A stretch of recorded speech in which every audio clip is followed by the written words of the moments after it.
don't want to say this because you're such an esteemed guest of ours, but, the whole world and everyone I know dying is a bit of a buzzkill. There are currently over 12,000 nuclear weapons in the world, each one with more firepower than all of the bombs exploded in all of the wars in human history.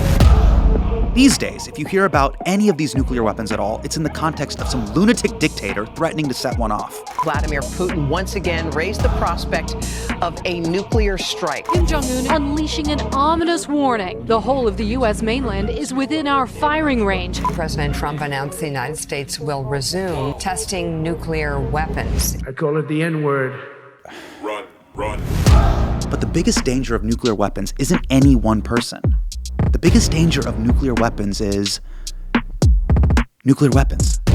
These are bombs designed to kill as many civilians as possible, to burn entire cities alive. And at this moment, thousands of these nuclear weapons are on hair trigger alert, overseen by tens of thousands of people who spend every day rehearsing for the end of the world.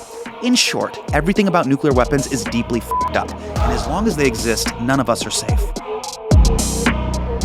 Now, I've never actually done a deep dive before on nuclear weapons because the subject just felt too big to wrap my head around. But then I read Nuclear War, a Scenario by Annie Jacobsen. Annie is an investigative journalist who specializes in national security and government secrecy. And instead of using stats and figures to demonstrate the danger of nuclear weapons, she answers a single straightforward question. If a nuclear missile was fired at the United States, what exactly would happen? Her methodical, minute-by-minute account of how that scenario would play out based on her in-depth reporting and research has been terrifying readers all over the world. It scared the shit out of me.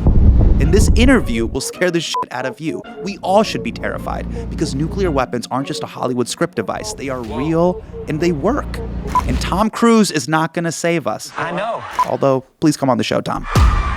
I got so obsessed with Annie's book that I invited her on the show to give me a Nuclear Weapons 101 tutorial. She talked me through all the things most people don't understand about nuclear weapons, like what happens when a nuclear missile is launched. A ballistic missile cannot be redirected and it cannot be recalled. What the impact would be of even a small nuclear exchange. Once nuclear war begins, it only ends one way: nuclear Armageddon. And what the aftermath of a nuclear war would look like. The survivors would envy the dead.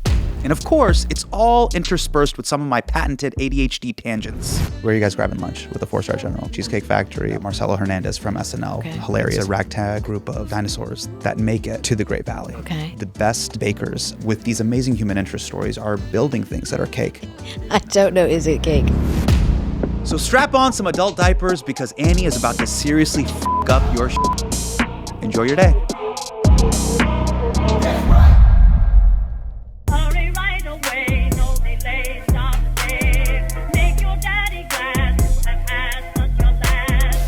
Did you all see this? Recently, Trump was asked if he would use military force to take Greenland, and then he replied, "No comment."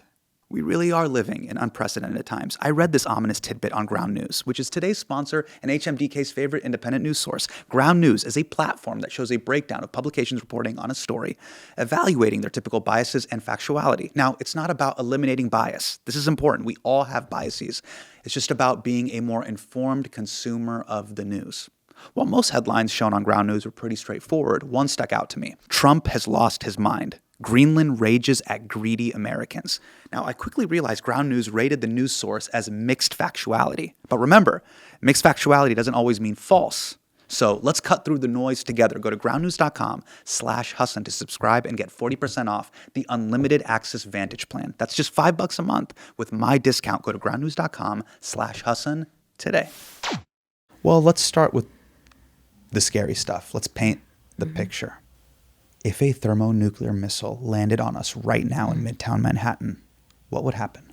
A 1 megaton thermonuclear bomb hits with such a force. First, it's a blinding light. It's 180 million degrees worth of light. It's a pulse. Everything within miles is in a line of sight is set on fire.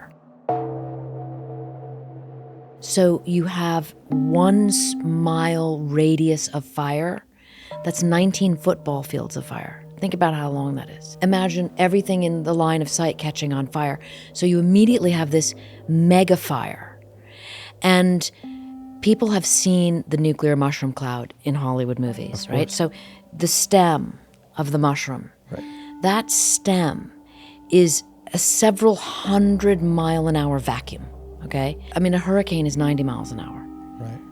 Sucks everything up that has been turned into combusting carbon, basically. People, things, buildings. In a 9-mile radius, everything goes, and you have 30 feet of rubble. The nuclear mushroom cap, this 10, 20, 30-mile wide cap, is what's left of people. That's like debris of humans up there. If anyone launches on the United States, they are going to get the motherlode in response. 1,760 nuclear weapons that we have on ready for launch status. We would unload the whole clip. The whole arsenal. Everybody has a launch on warning capacity, or at least we in Russia do. And so if you launch, we launch. And then we're all dead. Soot blotting out the sun's rays for 8, 9, 10 years. The result is that agriculture fails. You know, you have this incredible freezing world for a decade, and then agriculture fails and people starve to death. 72 minutes from nuclear launch to nuclear winter. I mean, I describe it in great detail, like from Defense Department documents, by the way, like scientific facts about what happens, which should terrify everyone that we actually know such horrors, but we do. We do.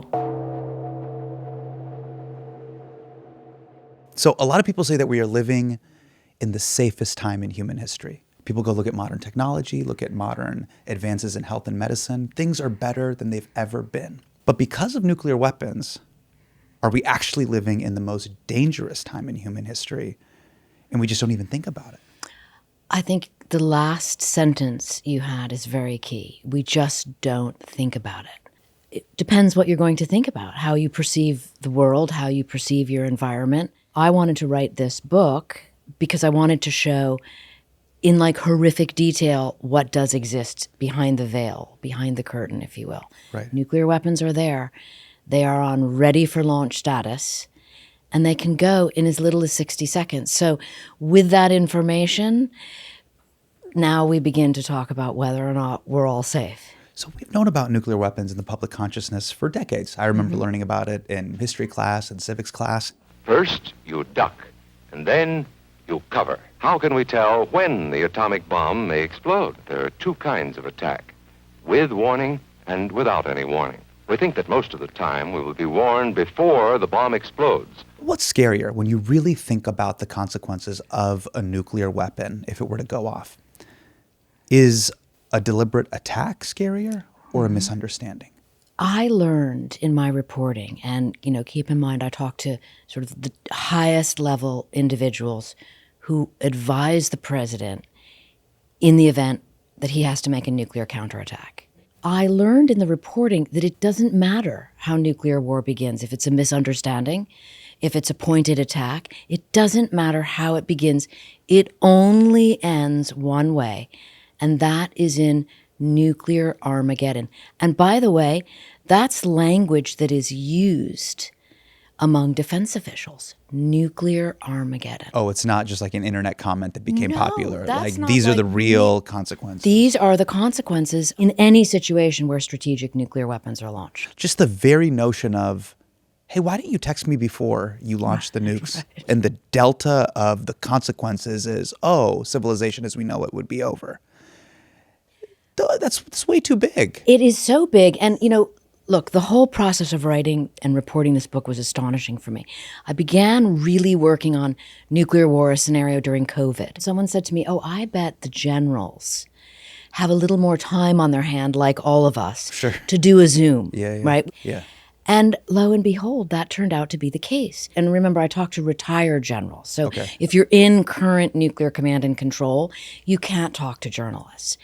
But these retired individuals, I'm talking about former secretaries of defense, former nuclear subcommanders, they agreed to talk to me. Why? Why did they do that? This is the great mystery, although they did all of us a great service by doing so, I must say.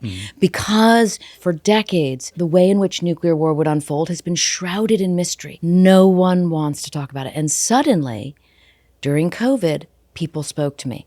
And here's a really disturbing thought. It was often said then, oh, Annie, good you're writing about this. People have forgotten about nuclear war. And then as I was doing follow-up interviews after Russia invaded Ukraine, there was a little bit of a hesitation of like, maybe we spoke too soon. Let's actually make it a little tactile here. Okay. In November 2024, Russia fired an intermediate-range ballistic missile into Ukraine. It wasn't nuclear. But why was this so scary? Good for you for pointing out probably the most dangerous moment in the 21st century, in my opinion and the opinion of others. Just moments ago, Russian President Vladimir Putin announced that a Russian strike in Ukraine was carried out by, quote, an experimental non-nuclear ballistic missile. It's not a weapon that's ever been used on a conventional battlefield, Lindsay. So it's something that you would only use in a nuclear war. So those flashes of light that we see were clearly intended to send a signal. Russia, for the first time in the history of war, launches an intermediate-range ballistic missile into a hot war. Right. You're absolutely right. Now, that missile is capable of carrying a nuclear warhead. But it doesn't have a nuclear warhead on it. And there's no way of knowing. Right. There's no way of knowing. And so I, like you, asked that question. I went to the state, I asked the Assistant Secretary of State, this is after the book published, like what? And she took me into the State Department, a facility there called the NERC, which is a bunker essentially where, electronic beeps go back and forth between Russia and the United States for notification. The NERCs were established to help exchange arms control information, to help prevent any misunderstanding, to help prevent any miscalculation, to help prevent any misinterpretation of something like a missile launch, so that we know when the Russians are going to do a test launch or the Russians know when we're going to do a test launch. And in that situation, Lavrov, the defense minister, notified the U.S. State Department of the ballistic missile launch 30 minutes before, identifying that it didn't have a nuclear warhead. Because otherwise, the U.S. could have interpreted that Russia was launching a nuclear weapon into Ukraine. But to the rest of the world, no one knew. So what do you think the Pentagon was doing when they found out? What the Pentagon is most concerned with is a strategic nuclear weapon coming into the United States. And they can tell that from the trajectory of the launch. Yes. Within under 300 seconds. Immediately, the Pentagon could see that the missile, separate from having been notified, they could see that the missile was in fact being launched into Ukraine. But in essence, they were taking the word of the Russian government. And that's pretty terrifying. It's pretty terrifying, but I think But then you would have to trust the word of any government. That's the terrifying part. And what's even worse about it is it's Russia saying, we can do this. We can do this. And it's kind of like a schoolyard, na. Right. General Keeler, who is the head of STRATCOM, U.S. Strategic Command, I asked him point blank, what would happen in a full-scale nuclear exchange between the United States and Russia? And he said, Annie, the world could end in the next couple of hours. So you knock out an episode of Severance, maybe text your mom, and it's a wrap. But you wouldn't know about it. There's no texting mom because Right. you and I are just sitting here doing a podcast. Yeah. And there's a missile on the way and no one's telling us. What is launch on warning? Launch on warning is a terrifying policy that is almost exactly like it sounds. Okay. We get notification, we meaning the U.S. Defense Department, learns that there is a strategic missile coming at the United States. It's going to arrive in between 26 and 33 minutes, depending on where it launched from. We have a policy called launch on warning. We do not wait to absorb the nuclear blow. We launch on the warning that it's coming. And that is why the system is set up in such a fraught manner. Why so hasty? Why can't we chill for a little bit? We cannot chill because the whole system is set up. No chilling allowed. Nuclear war happens in seconds and minutes, not in days and hours. There's no battle for New York City. Can't we just think.gov? Let's take a moment.org. No? The whole system is set up as a posturing It's called deterrence. It's also referred to as MAD, mutual assured destruction. Is part of nuclear deterrence letting our enemies know that basically, hey, we're fucking crazy too? That's exactly what it is. Or you could say it's Okay. if you launch, you're crazier than us, and it's suicide. Everybody has a launch on warning capacity, or at least we in Russia do. Right. And so if you launch, we launch. And then we're all dead, so don't launch. And that's precisely what has held for 75 years. But I wanted to know, okay, what would happen if it didn't hold? Because nothing lasts forever. And I had top-tier defense officials walk me through what happens. This is all deeply terrifying. Is the point of the book to get people to care? Because a lot of times with these huge ideas that are, and I don't want to say this because you're such an esteemed guest of ours, but, the whole world and everyone I know dying, it's a bit of a buzzkill. Is your goal to get people to care by basically saying, hey, everything you know and love will be gone? I love being an author. I love writing books. And I really love when people read my books. Yeah. And so I am in search of the most dramatic story possible. I write narrative nonfiction.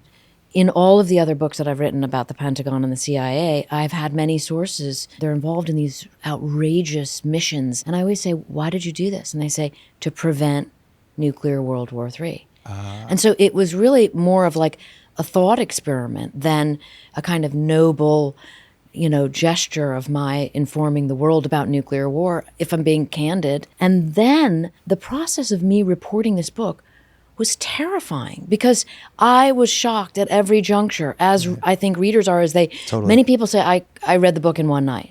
Because you kind of, even though you know what happens, 5 million people are dead, you can't really believe that it's happening in seconds and minutes. At every turn, you're like, but how? But how? And these policies that are so obvious, like launch on warning, or how about this one, hair trigger alert. We have 1,770 nuclear weapons on ready for launch status. But why though? I've always wondered this. Why does the United States have so many? It's called parity, equal. Let's be equal. So let's be equally armed up and ready to annihilate 5 million people. That's the best answer I can give you. This is really something that one must not play ostrich about. Another detail that's really interesting is when you see the mushroom cloud in a history book, it's black and white. It's what happened a long time ago. That's not my problem. Yeah. And I had nothing to do with it. But from what I understand, after Hiroshima, the US military made hydrogen bombs that are 100 times more powerful than what we saw in those history books. Why did they do that? It's really fucked up. It's the arms race. It's the nuclear arms race. I interviewed the man who made the first thermonuclear bomb detonate. Edward Teller is often seen as the father of the hydrogen bomb, the thermonuclear bomb. Right. He thought about it, he conceived it theoretically, but he couldn't make it detonate. Richard Garwin did. Garwin, who just died a couple months ago, age 97. You interviewed him. I interviewed him at length during COVID. Garwin shared with me, very specific details about things that he wasn't so loose-lipped about. He advised every president since Eisenhower, and then COVID happens, and And he's like, this is how I go? This is how I go. This is how we all go. What did he think was going to be the main use of this invention? He knew exactly. I asked him the pointed question, which is, do you wish you hadn't invented this? Yeah. And he took a long pause, and he said in true scientist form, I wish it couldn't have been invented. Wow. But he explained to me the way that I think is the best description to really understand the power of the thermonuclear weapon, as opposed to the atomic bomb, which was dropped on Hiroshima and Nagasaki. He explained to me simply that a thermonuclear weapon is a two-stage nuclear weapon, and the triggering device inside the bomb is an atomic bomb. So the wick to set off the big bomb is an atomic bomb. Yes. And once your mind tries to comprehend that, you go like, okay, I get it. It's like way beyond my scope. You know what this reminds me of? Being in science class and when they talk about how many planets fit inside the sun? Right. They're like 800 gajillion thousand planets are inside the sun. And I'm like, I don't with the sun. Take me through this narrative. So a common misconception is, look, one nuke is going to go off and everyone will chill out. Whoever did that, that's not cool, but let's all chill out. What have you seen in your research with nuclear war scenarios that are ran by the Pentagon? It's exactly the opposite of that. I mean, if anyone is foolish enough to strike the United States of America, now I'm not writing about what would happen in, India, Pakistan, or, outside of the United States. But if anyone launches on the United States, not strikes the United States, launches on the United States, they are going to get the motherlode in response. What does that mean? Okay, so during the Fire and Fury Trump administration, the Stratcom commander at the time, General Hyten, went on CNN to do an interview. Yeah. And he said, North Korea needs to know if they launch one at us, we're going to launch one back. If they launch two, we're going to launch two. Well, I drilled down on that, and that's actually not exactly what would happen. Okay. We would launch 82. They launch one, we launch 82. Why did he get it off by 80? General Hyten isn't going to tell the United States public exactly what the nuclear command and control response is. But that's what it is. That is what it is. And so that's the motherlode, right? And that's not the motherlode. That's just 82. The motherlode is 1,760 nuclear weapons that we have on ready for launch status. We would unload the whole clip.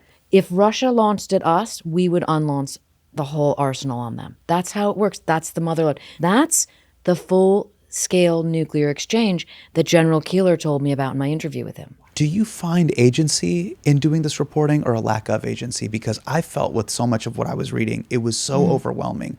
I go, you know what? I got to put this down and let me just turn on Is It Cake on Netflix. I don't know if you've seen the holiday edition. I don't know Is It Cake. It's so good.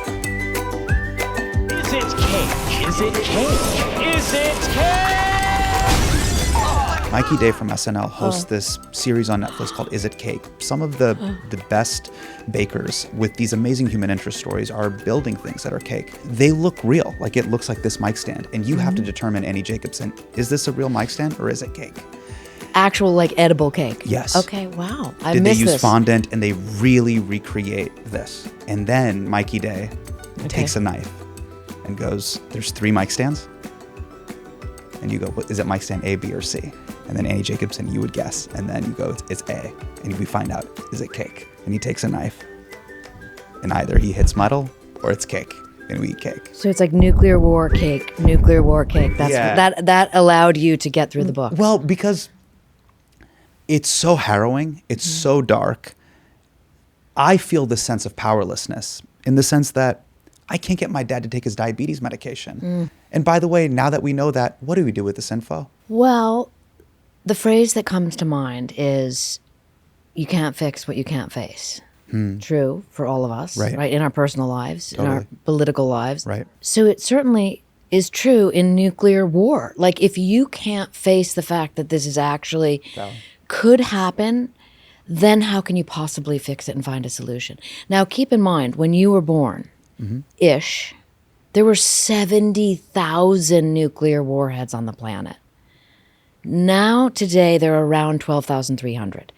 So people have been talking about this. People have been moving toward disarmament. Presidents have been wanting to move away from these insane arsenals. We have moved in the right direction on some level, and now suddenly there's an about face. I call it the N-word. There are 2 N-words, and you can't use either of them. Can't use either of them. We have more nuclear weapons than anybody. We don't do testing. We've halted it many years ago. But with others doing testing, I think it's appropriate that we do also. Since the book has published, we've seen the world sort of upended.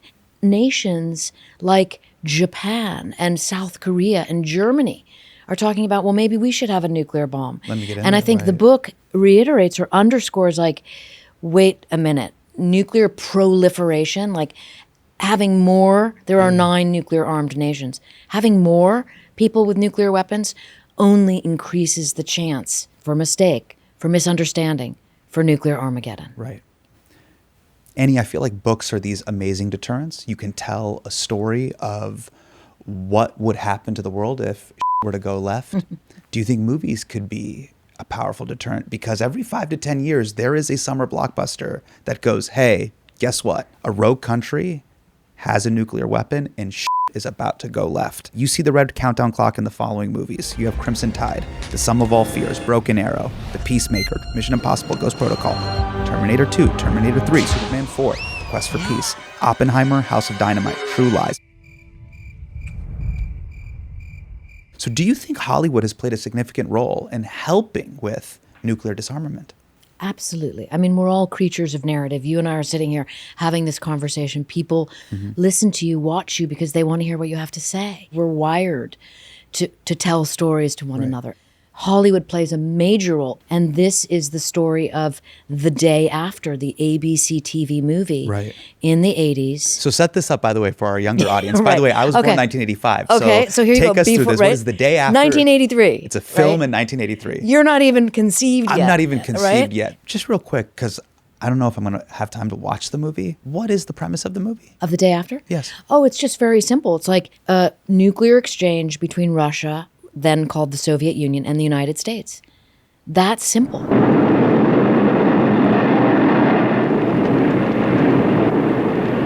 What's going on? Those are Minuteman missiles.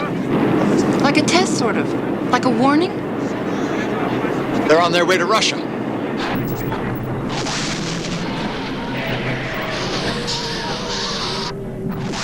Reagan watches the film. A made-for-TV movie, by the way. Made for TV. 100 million people watched it. 100 million people. It's crazy. Most of you who watched the ABC movie The Day After are probably still feeling just a little numb right now. I witnessed an illustration of the horrors of nuclear destruction. Once the TV movie was over here at Riverside Church, volunteers passed out pieces of stationery and asked everyone to write a letter to a loved one. Volunteers then linked the White House letters into a chain to be sent to the president. Reagan watched. Now, by the way, his White House chief of staff told him not to watch it because Reagan was a nuclear hawk. Right. He believed more nuclear weapons made us more safe. This is part of the problem, the military-industrial complex. So Reagan watches it, and then he writes in his White House journal, he became depressed. Think about that. The president of the United States, a nuclear hawk, suddenly realizing because of a Hollywood TV show, we're all going to die. This is madness. Right. And what does he do? He takes action. He reaches out to Gorbachev. It was a simple proposal, one might say disarmingly simple. For the first time in history, the language of arms control was replaced by arms reduction. In this case, the complete elimination of an entire class of U.S. and Soviet nuclear missiles. Spearheaded by those two individuals, moved the arsenals from 70,000 down to the 12,300. The role that it played on the presidents, I think, is so profound that it cannot be understated. Well, what's so interesting is the movies that I watched growing up, all those movies that I listed, Mission Impossible, True Lies, these movies during the 90s, there was this optimism that cooler minds would prevail, that somebody would get in there and just go, guys, we have to stop this to save the world. And what's really interesting about The Day After is it's showing the opposite when cooler minds do not prevail. Absolutely. And what the consequences would be. And that's what I wanted to show in my book, and that's why I take you through Nuclear Winter. Right. And again, we're talking about science-based computational projection of what will happen. Right. And this should shock people and does shock people. Yeah. And so you would think would move us away from nuclear bluster, nuclear bravado, these threats that are coming out of the Kremlin. What if they packaged your book with a reissue of The Day After? That could be like a cool tandem pack. You know, Denis Villeneuve has been working on nuclear war scenario for a while. And so we'll see if he does it. He's the Dune director. Of course. It would just be an amazing take because he's an auteur director like Christopher Nolan writes and directs. Yes. In the hands of an auteur like that, I can't wait for the movie. I can't wait either. Now, in the event that it doesn't come out, because I don't know if you've read, Hollywood as an industry is dying as well. It's going through its own Day After. Just fun fact, 100 million people watched The Day After. But just for context and scale, 889 million people watched Mr. Beast. I recreated Squid Game in real life. So whatever the impact of The Day After was to Ronald Reagan and the military-industrial complex and Mr. Gorbachev, Just take that and 9x it with Mr. Beast.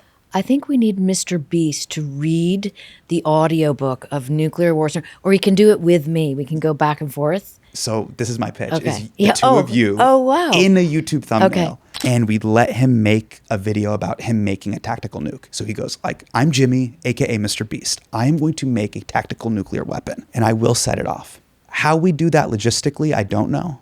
Right. But Annie, I think it's important that you meet up with Jimmy and you guys get this to the public. Make the intro. Listen, anything that gets information out to the public in a digestible way, I think is brilliant.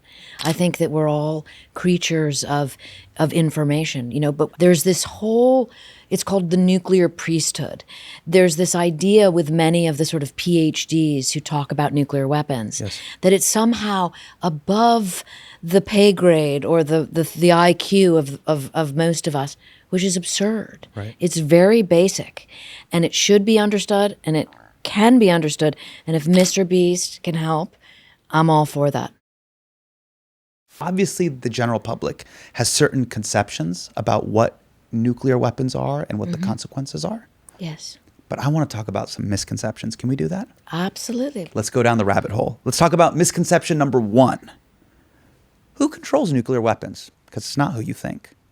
Annie Jacobsen, who controls nuclear weapons? The President of the United States launches nuclear war by himself. I am the chosen one. Somebody had to do it. He doesn't ask permission of the Secretary of Defense, not the Chairman of the Joint Chiefs of Staff, and not the U.S. Congress. Well, and you might say, well, in a democracy, how is that possible? There's not enough time.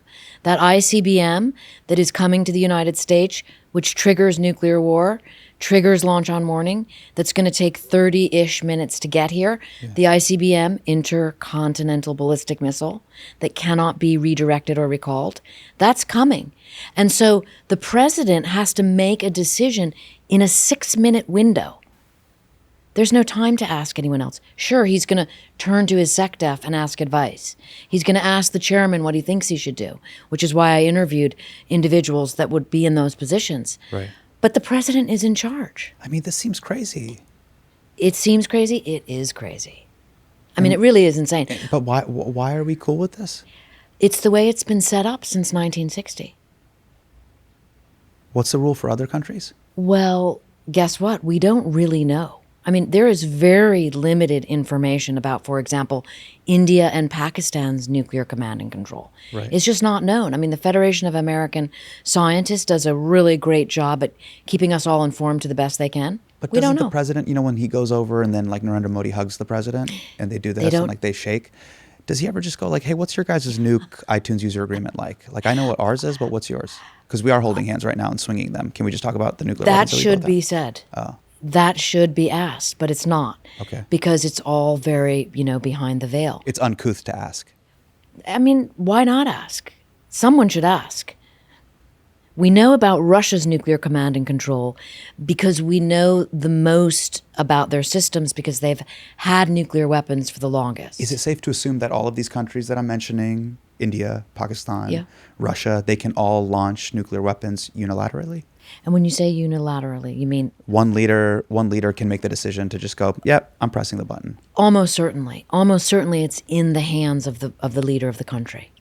And then there may or may not be some military sort of, architecture involved in that, but we just simply don't know with a lot of countries. Like China, we know almost nothing about. In regards to the U.S. president, what is nuclear football? The nuclear football is that satchel that is carried around by the guy trailing behind the president at all times. He's called the military aide. And For all 4 years, Annie. I mean, 365 days a year, 24/7. How close is this gentleman or person always to within the arms, president? always within arm's reach. So when Barack Obama was playing basketball, you know how he plays basketball on Election Day? There was a guy in the gymnasium just with the briefcase? Like behind the curtain, like just right there. Drinking from a Crystal Geyser bottle? 100%, always. Christmas Day. Christmas Day, outside the bedroom, Lou Merletti, who's the former director of the Secret Service, went with President Clinton to Syria. Yeah. And the former President Assad, the father, he gets into the elevator with Clinton, and then the Syrian guys are like, no, want the guy with the football to go somewhere else. Yeah. And it was a standoff. There was no way Merletti was going to let the president separate from the football. That's his job. And the football is basically the briefcase with the nuclear codes in it. It's got the nuclear codes, but even more terrifying, it has the decisions handbook, which is also called the Black Book, described to me as called the Black Book because it involves so much death. It has the counterstrike targets. If the president is notified, you need to launch. It has been described by a former military aide as a Denny's menu. Buzz Patterson is that guy's name. He's the only military aide who's ever gone on the record to give an interview with Smithsonian about what's in it.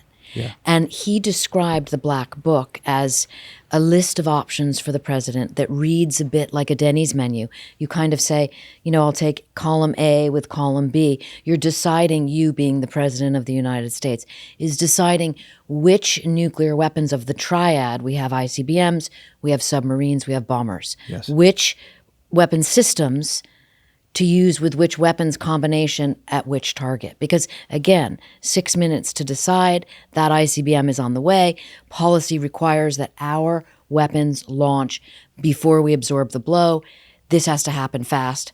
That's why it looks like a Denny's menu. So when you and I see a menu, we can choose a breakfast Grand Slam. Patterson sees it. He's like, I could burn Beijing alive. He has PTSD, I'm sure, reading a Denny's menu. What's he doing now? I think he tweets a lot about his former experience as the mill aide. Oh, man. He's just tweeting into the oblivion. He's like, you guys have no idea how much info I have. I mean, that is an interesting point you raised. There are systems of classification, which I bet you didn't even know exist. Like, have you ever heard of ECI? No. Exceptionally controlled information. You have to have a Q clearance. You have to have a top secret SCI. Yeah. I mean, to be able to tweet stuff out about nuclear command and control goes right up to the razor's edge of the Espionage Act. Not a lot of people do it, but some do. When you were speaking to all these generals, were you impressed with their level of knowledge? Absolutely. I mean, as a reporter, I am not political whatsoever. I'm agnostic about politics. You would have no idea what my politics are, and I do that on purpose because I want the information in the most objective, fact-based manner. The narrative will take care of itself as being dramatic. And so I talk to a lot of generals, 4-star generals, people who don't normally speak to journalists because I think they worry they're going to be caught in sort of a political firestorm. That's not me. And I've written enough books that people know that about me. And so the generals that I go to, I tend to get really shocking information. I think the public becomes shocked by it. And I often go back to people and ask if I can fact check something with them that is almost too hard to believe in the public domain. And you need the inside. Shall I give you one example? Sure, please. So, in the book, there's a situation whereby the president needs to launch a counterattack at North Korea, doing what's called a bolt out of the blue strike against America. The president has to launch a counterattack. He launches ICBMs and SLBMs. Our ICBMs that launch from the middle of the country do not have enough range to get to North Korea in a counterstrike if they were crazy enough to launch at us, one missile. They don't have enough range to get to North Korea without flying over Russia. Think about that. Right. Imagine if the president of the United States could even get on the phone with the Russian president and say, trust us, they look like they're coming for you. I promise you it's not about you. They're not coming for you. They're actually going to go over you. It's an absurd premise. It's really, I mean, I felt that many times in many of the allegories from the book. Because really what you've presented, Annie, is what I called the Romeo and Juliet problem. Okay. Remember how in Romeo and Juliet, basically Juliet takes the sleeping drug. She's like, you know what? I'm going to go to sleep for a little bit. Romeo pulls up and he's like, fuck it. Give me the poison. He takes real poison. He kills himself. Juliet then wakes up. I'm sorry if I'm giving away the ending. Juliet then wakes up and is like, oh, Bay's dead. Then she takes a knife and kills herself. And all of this would have been fixed if both Romeo and Juliet had gone to the same drug dealer in Fair Verona, said, give us the Ambien, same amount, same dosage. Let's communicate like you do in a healthy relationship. Take the Ambien at the same time, go to sleep, trick our parents, wake up, and we're out of here. Great analogy. Even better, what if they had a couples therapist? 100%. You know, our State Department, like diplomacy, let it prevail. Like, let's not go there. Yeah. This is a little too radical. I think that's an actually legitimate analogy. And what's really interesting is in Romeo and Juliet, both parties love each other. Now, are they great communicators? No. But in our Romeo and Juliet, we are not lovers per se with some of these countries. And that's where it gets really scary. There's an idea in Defense Department nomenclature of an enemy. And the enemy you kill. You know, this is like straight up military talk. An adversary is different. You have to negotiate with adversaries. You have to kind of play ball with adversaries and exist on the same earth.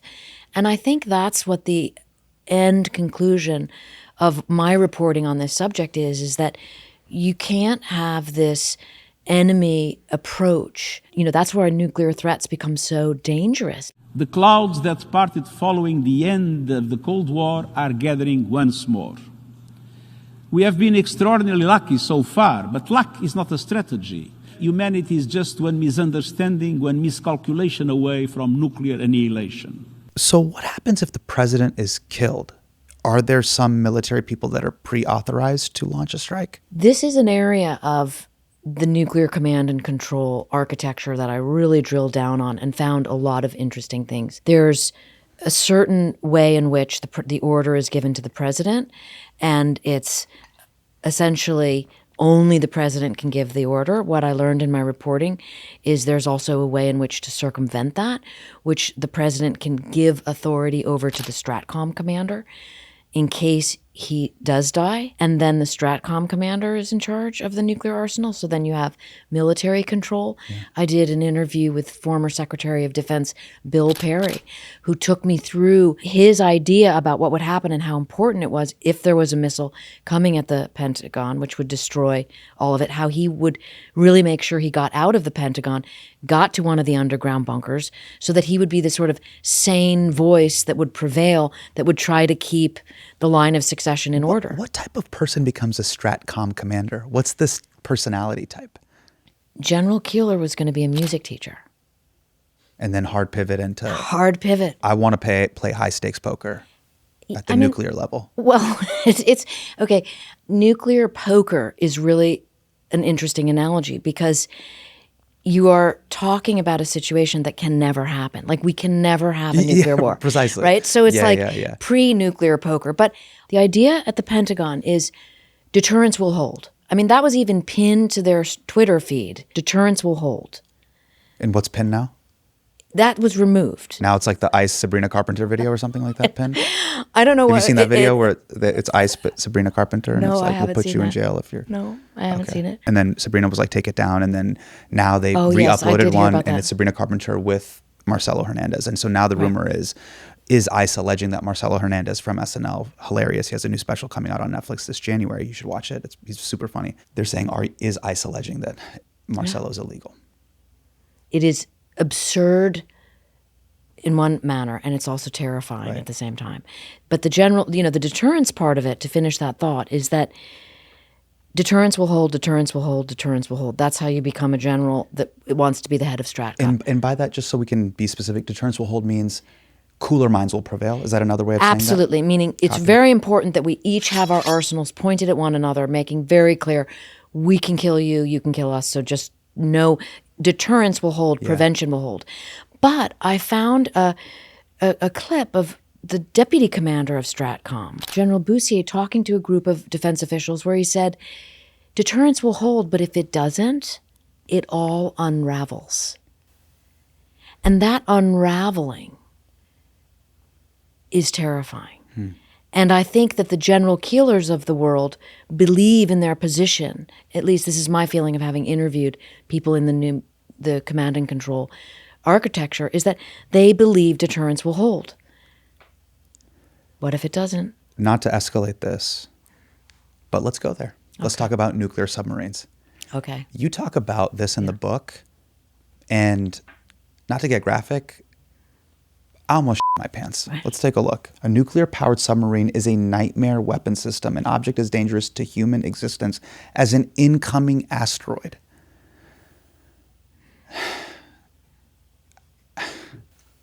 I mean, so you're basically describing the Death Star. But Absolutely. in the ocean. And 14 of them. We have 14 of them. And where are they? They are stealthily hidden around the ocean. They're not all out at sea at the same time, but they are there. And also Russia and China have these subs. North Korea has subs. Боевая тревога. They're called hell machines, or handmaidens of the apocalypse.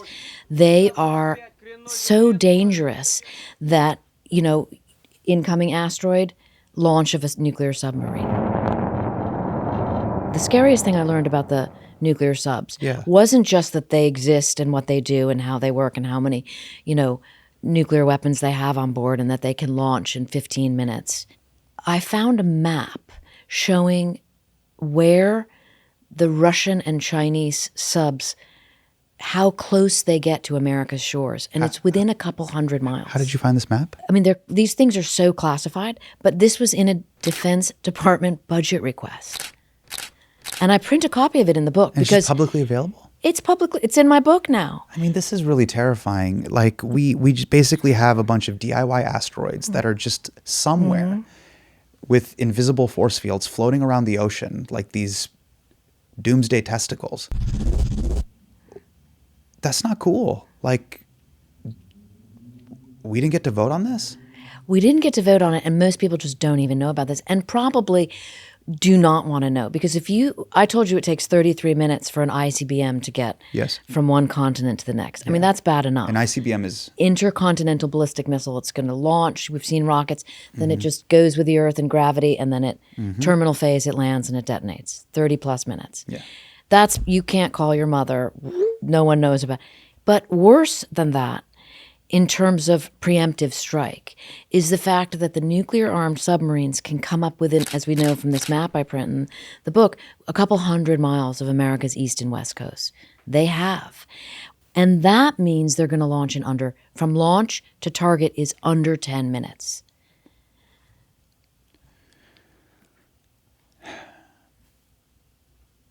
Can those missiles be pulled back? A ballistic missile cannot be redirected and it cannot be recalled. No. Now, the guy who's in charge of all of this, the President of the United States, knows very little about nuclear weapons, from what I understand from 2 former secretaries of defense.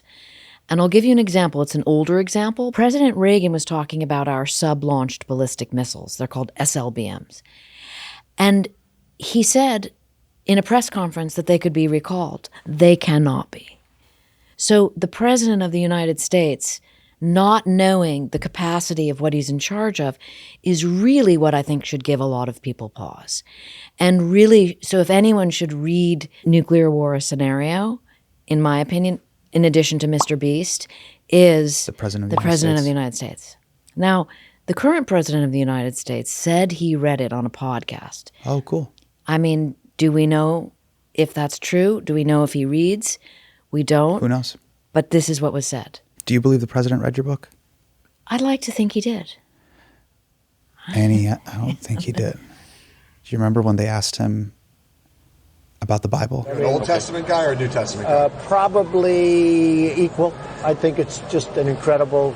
I just think the Bible is just something very special. You got to drop it 2 Corinthians. 2 Corinthians, right? 2 Corinthians 3:17. That's the whole ballgame. We have all these crises brewing around the world with the opposite of cooler heads prevailing, with real hot heads acting with bravado. And when you learn what's at stake with nuclear arsenals, you begin to realize that bravado is a really dangerous, perilous approach. I mean, there are a number of publicly known stories whereby nuclear launch almost happens. And it is so shocking to learn about this. It's the judgment of one person that prevented World War III. That just said, I'm not going to go for this. And it's based on misinformation, always. And so you end up feeling like, in many regards, the national security apparatus is irresponsible once crisis unfolds, because that's what the Cuban Missile Crisis was. When Joe Neanderthal, the caveman, battled it out with his enemy, even primitive man soon developed a better weapon. Thus, the struggle to develop weapons and counterweapons continued through the centuries. Now, I didn't have enough time with Annie Jacobsen to go down the rabbit hole of close calls with nuclear weapons, but I want to tell you more about two people whose instinct to say, hey guys, let's just chill for a second here, may have literally saved all of humanity. The first person is Vasily Arkhipov during the Cuban Missile Crisis. In 1962, for 13 days, the United States had a standoff with the Soviet Union after the Americans discovered that the Soviets placed nuclear weapons in Cuba. What kind of rockets? Missiles of 1,500 miles range. We're pointing at American City. With thousands of nuclear missiles on hair trigger alert, a single miscommunication, a miscalculation, or technical glitch could have triggered a full-scale nuclear war. It all came to a head on October 27, 1962, which many historians have called the most dangerous day in the history of the world. Holy f***ing shit. My dad was 7 years old on that day. On that day, a Soviet sub armed with a nuclear torpedo had been cut off from Moscow by radio for days, and American ships were dropping depth charges onto it. The sub's captain became convinced that World War III had started, so he ordered the nuclear torpedo prepared for launch, which would almost certainly have escalated the situation into a full-blown f***ing nuclear war. But the captain couldn't make the order unilaterally. He needed the consent of his political officer. Unfortunately, the political officer agreed. Here, an extremely serious situation is developing. Fortunately for all of us, a third officer, the flotilla commander, Vasily Arkhipov, happened to be on board. Okay, and he insisted that they surface the sub and await further orders. Now here's the crazy thing. The flotilla commander oversaw several subs, and he could have easily been on another one that day. He just happened to be on that particular sub, which let him overrule the other officers, which means, yes, Vasily Arkhipov may have saved the world. But mostly, it was just luck. Another person who probably saved us from nuclear war is Stanislav Petrov. On September 26, 1983, in a moment of extremely high tension between America and the Soviet Union. Frankly, this is all scary talk, but the Soviet Union means it to be. Petrov was the on-duty officer at an early warning bunker near Moscow, monitoring a new satellite system designed to detect U.S. missile launches. A little after midnight, alarms went off and the system reported that the United States just launched 5 nuclear missiles at the Soviet Union. Now, according to proper protocol, Petrov was supposed to report this to his superior officers, which could have escalated extremely quickly into the Soviets launching their own nukes back at the United States. But crucially, Petrov hesitated. Thank God he hesitated. Something felt off. It didn't make sense that the United States would launch a first strike with only 5 missiles. So he trusted his gut and labeled it a false alarm, even before he knew for sure that it was. It turned out he was right. The new satellites had red sunlight reflecting off high-altitude clouds as a missile launch. So if the computers had been making the decisions, we might not be here right now. No me, no you, no Will Smith, no Martin Lawrence, no Bad Boys, no Bad Boys 2, no Bad Boys for Life, no Bad Boys Ride or Die. Neither of these two stories were made public until years after they happened. So we have no idea how many other close calls there may have been in the past, or that could be happening today. But if you want to learn more about the ones we know about, like that time the Air Force accidentally dropped a goddamn nuclear bomb on North Carolina, read Command and Control by Eric Schlosser and The Doomsday Machine by Daniel Ellsberg. Okay, I'm done terrorizing you and giving you reading assignments. Back to Annie Jacobsen. In the future, could nuclear weapons systems be ran by AI? Because I read that Russia already has this sort of automated system. It's something called Perimeter. Mm-hmm. I mean, Perimeter was designed long before AI was even close to, existing. And it was a ground-based sensor system. But fundamentally, it's sort of analogous to that. It was this idea that if Russia got destroyed by a preemptive nuclear strike, that's always what they're most afraid of, preemptive meaning we just strike them and take out their command and control, they would have a system of ground sensors set up around to be able to detect that the Russian generals were no longer alive. The system, the sort of automated early computer system, would launch. That's what Perimeter is. It's also called the dead hand, which is easier to comprehend. It's like, oh, you don't even need a finger on the button. You can be dead to have it launch. it's a great metaphor to think about what could happen with AI. Now, in my reporting, I was promised by all the generals and the admirals, there is no AI in the nuclear command and control. But there really is when you think about it, because it's not just nuclear command and control. It's nuclear command, control, and communication, meaning you have to be able to relate orders. So even if the president to the Stratcom commander through the football is a turnkey, which it is, it's an analog system, there are phone calls happening. There are computer, systems talking to one another. Right. Those could be hacked. Those could be overrun by AI. And then you have a situation where you're not in control of your nuclear weapons. Not, if that's scary, I'll tell you something even scarier. Sure. Because I was doing we're already here. We're already talking about really frightening things. Why not make it scarier? I was doing a talk a couple weeks ago with General Nakasone, who is a 4-star general, retired, who used to be in charge of NSA and Cyber Command. That's what's called a dual-hatted command, meaning one general is in charge of both, because it's so important that there's communication between those two systems. Mm-hmm. And General Nakasone, in addition to being terrified like you of nuclear war, who actually read the book, suggested to me that I write, a book dealing with AI about a scenario. And that frightened me coming from a 4-star general, right, that he thought it would be a good idea. It suggests it's a very real threat. How many people's jobs revolve around nuclear weapons and basically being the practice squad to play out dress rehearsal for what would happen if you had to press the button? Okay, do you want to guess?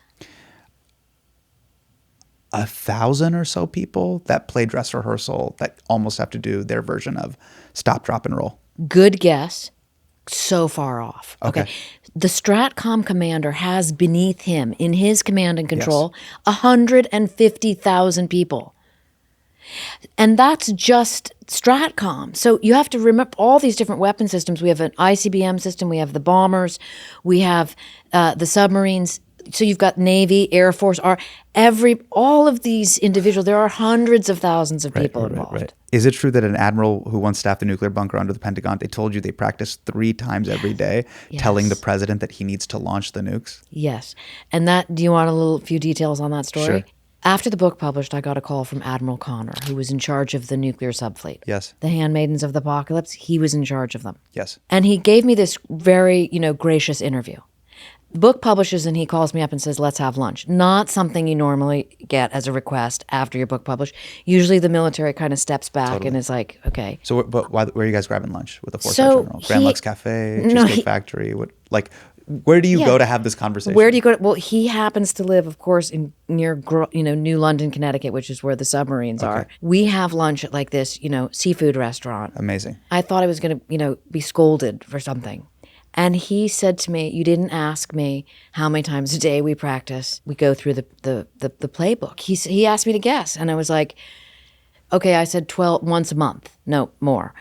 Once a week, once a day? And he said, no, 3 times a day. There are 3 shifts at the Pentagon. Oh my God. And by the way, they just go through what's, the moment that the launch is detected until we launch. That's what's practiced, which is kind of spooky in its own right. It's like after that, no need to practice. What exactly are they practicing?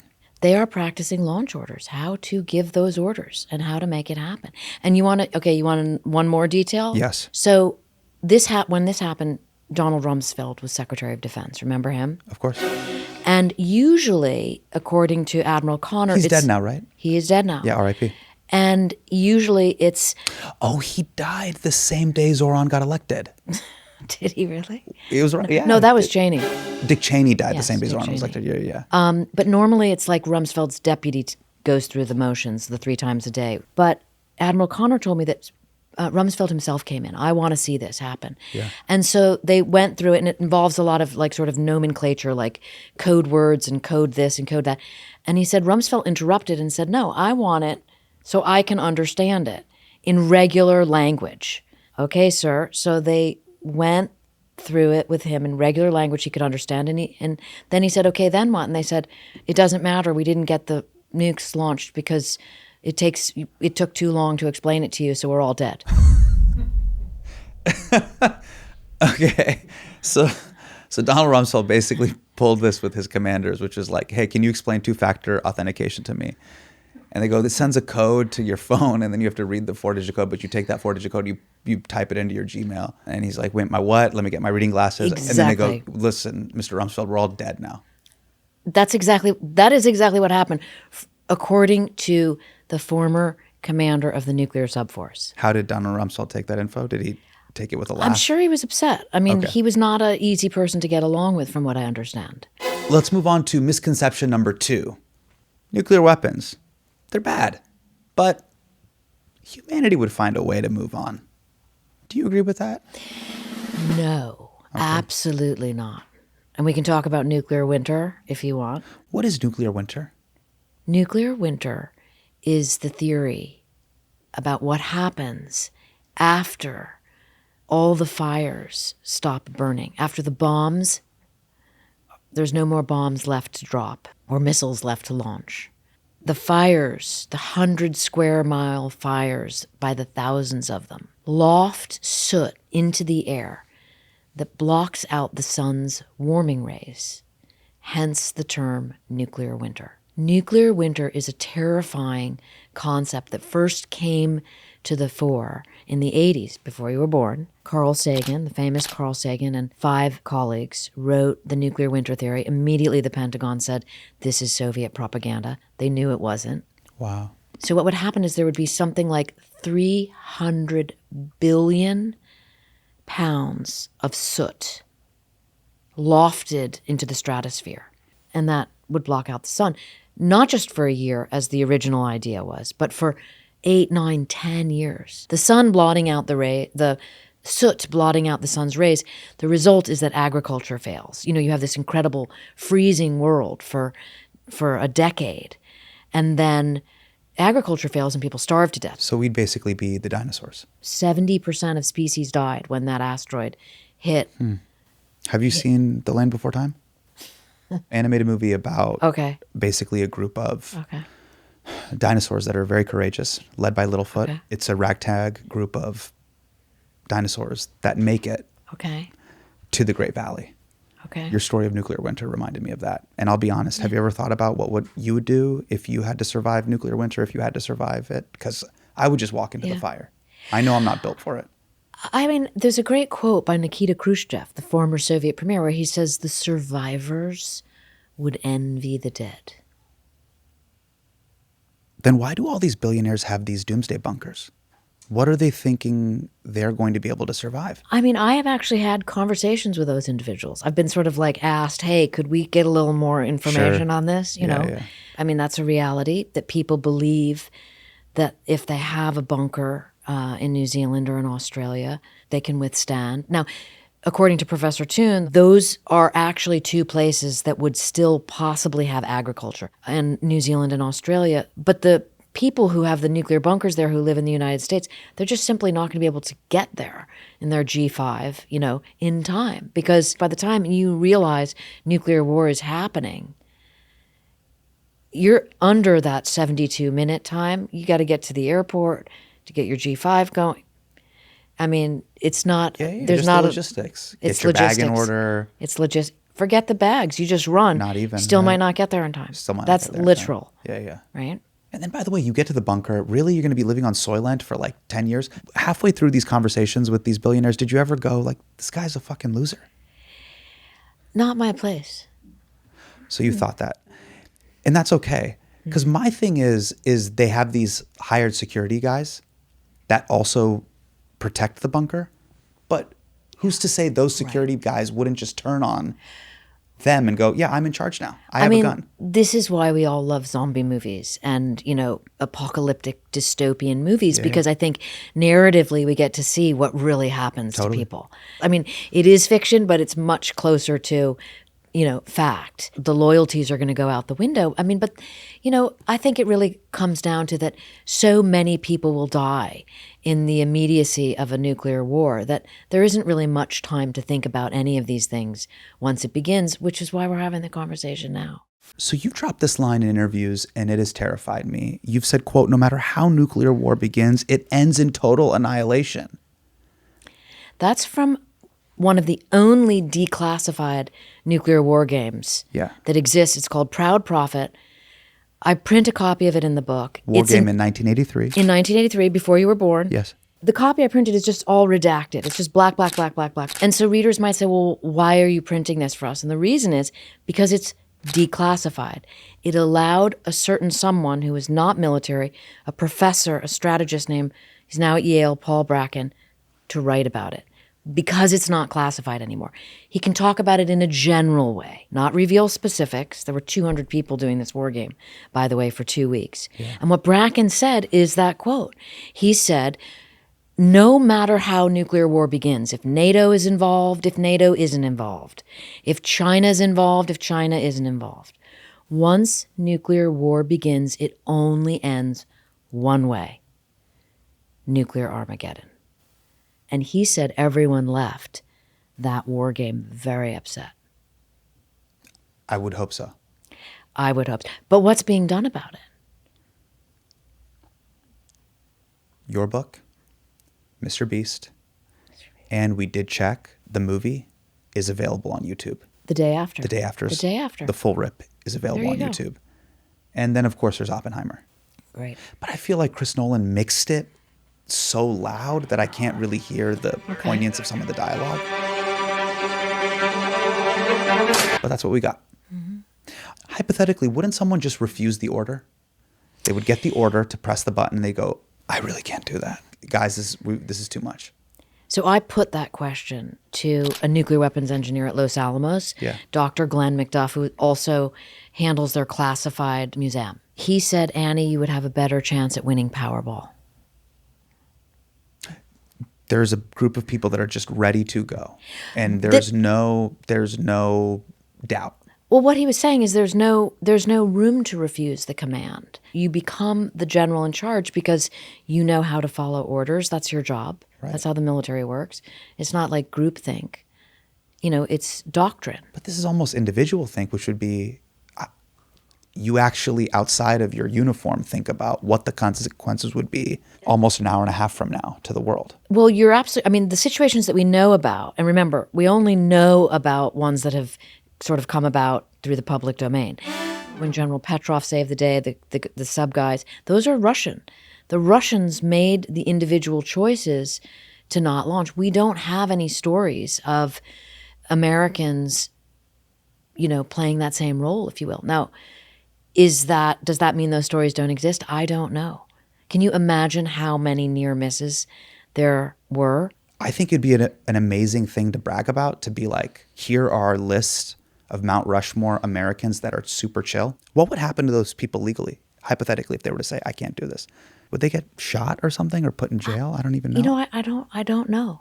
I actually don't know. I don't believe that the system is set up that way. I suppose in the nuclear submarine, there could be a moment where one of the two guys with the keys said, I'm not going to do this. But that's why we have what's called redundancy.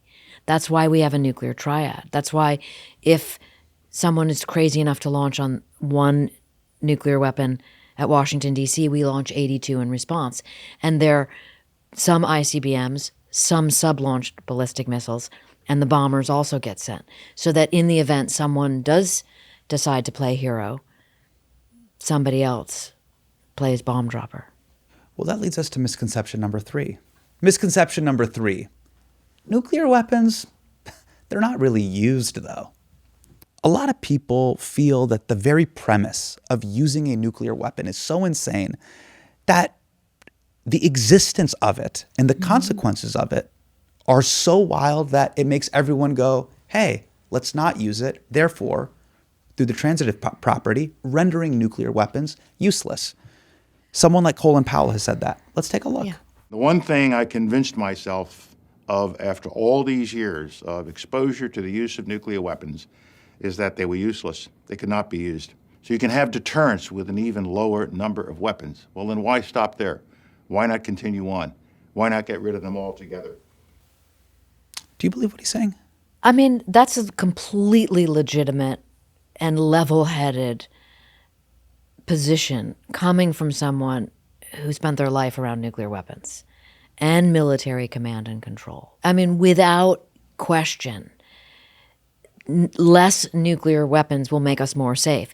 And he's suggesting we go to what is known in the sort of disarmament world as global zero. That's where there are no nuclear weapons. Then you can really get into inside baseball fights about like, we have to have them because Russia would cheat or China. Okay, we're far away from that. We're at 12,300. Right. Progress from 70,000. But absolutely that can be done. That's the whole point of the conversation. Reduce the arsenals. We don't need thousands. Do you, in a dream scenario, Annie, would you love if America had like 3? I mean, because we have a bit of a nuke hoarding problem. We do have a nuke hoarding, but you have to have parity. You need to be reducing, on par with the Soviets. I mean, I spoke at the United Nations. I was asked to come speak about my book at the United Nations. What a huge honor. To, 193 diplomats from around the world, all discussing the treaty that's there called the TPNW, Treaty on the Prohibition of Nuclear Weapons. Like Mr. Powell was talking about, okay? This idea to reduce. And many of the nations have signed on, more than half. But the ones who don't are the ones who have the nuclear weapons, the 9 nuclear-armed nations that don't want to give them up. But the idea there is that if you put enough pressure on the system and you get enough of the nations to say we don't want to have nuclear weapons in the world, ultimately the 9 will have to move toward it. And I think that's the spirit in which we're really talking. Are nuclear weapons useful in the sense that they're useful in the same way that a gun is useful to a bank robber? When the bank robber breaks into the bank and he holds up the gun, he doesn't intend to fire it, but the very existence of the gun means that the threat of it existing in and of itself is enough to get what he wants. Yes, although there is no analogy between a gun and a nuclear weapon, just given the scale of power. But let me tell you this, the difference here is that we have this concept of deterrence now. Yeah. But it is not how it began, which is the real problem at the heart of the matter when you think about it sort of poetically. So in other words, the insanity of nuclear weapons is that in the 50s, when the arsenals were being built at just insane amounts, at one point in 1956, we built 3.5 nuclear weapons a day. A day. I mean, this is like, talk about an arms race, okay? Yeah. The idea was to fight and win nuclear war. And then only in the 60s when analysts realize there's no way to win a nuclear war. We're all going to die.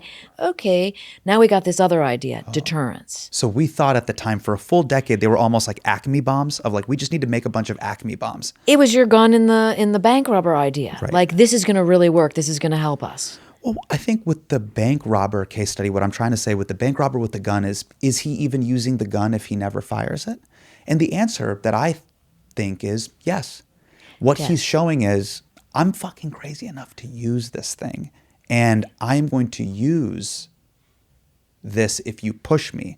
And it's used as a threat to get what he wants. And we all know from the Hollywood movies we've been talking about, the gun eventually goes off. Right. Somebody gets shot. I feel like nuclear weapons are used in that same way, specifically with politicians. There's basically a code phrase that presidents use to talk about this threat of using nuclear weapons. All options are on the table, every one. The strong ones and the less than strong ones. Every option. And I keep all options on the table to prevent a nuclear run. We also wanted to make it clear that all options are on the table. We are not taking any option off the table at all. I have heard this phrase used by a lot of American leaders. Is this phrase, all options are on the table, just a very nice way to say, hey, I'm willing to burn everything down?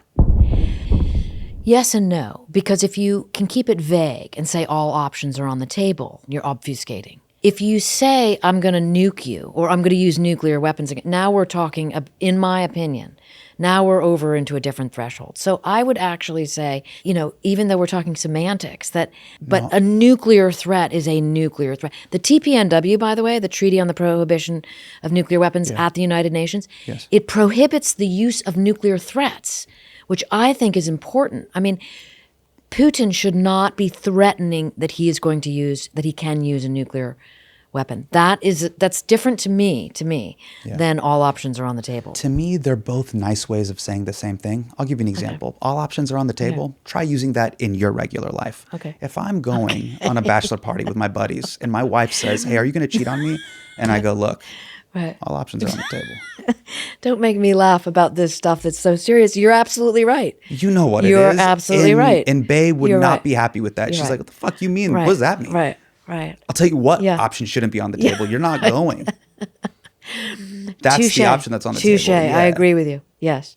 I mean, which is brilliant because what you're basically saying is you're saying just to the rest of the world, it's like, that's what that means. That's what I'm saying, Annie, is that it's always, look, the fact that he's doing it in a Brooks Brothers suit and someone else is doing it in kurta pajama doesn't make the consequences to humanity any different. That's my point, Annie. I mean, that's how I feel.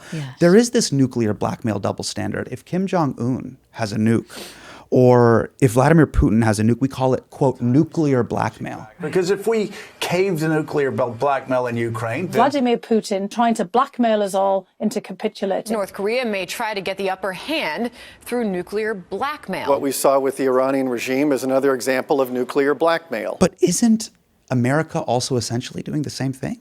I believe that you're right. And I think blackmail is a great word because it's a real cudgel, you know? It's a threat and it's meant that way. The fact that you have an arsenal.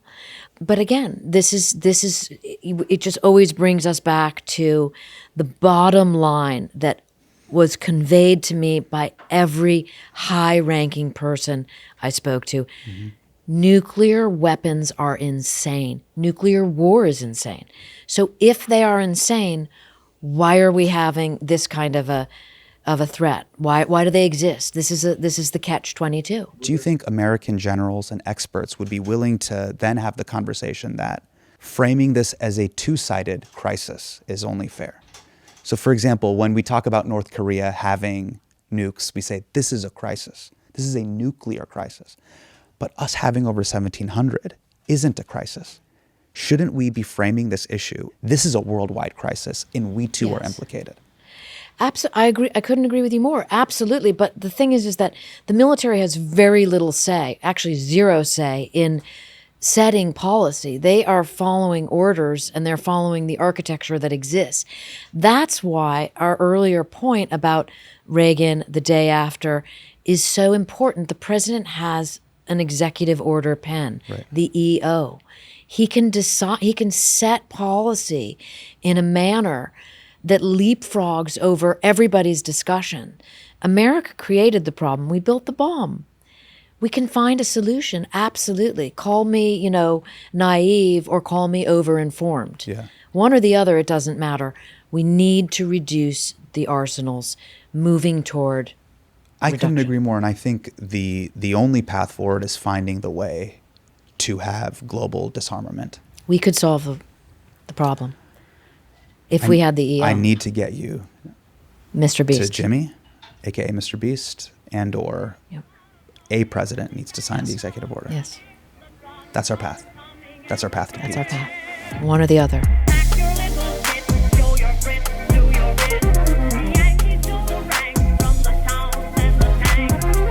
I have an unhealthy obsession with YouTube analytics. I love data, but it doesn't always love me back. Like, check this out. Less than a third of the people watching the videos on this channel are subscribers. But if you subscribe and turn on notifications, you will know every time that we drop a new episode. So if you love HMDK and all the work our amazing team here does, click that subscribe button. And if you hate it, I will see you in the comment section.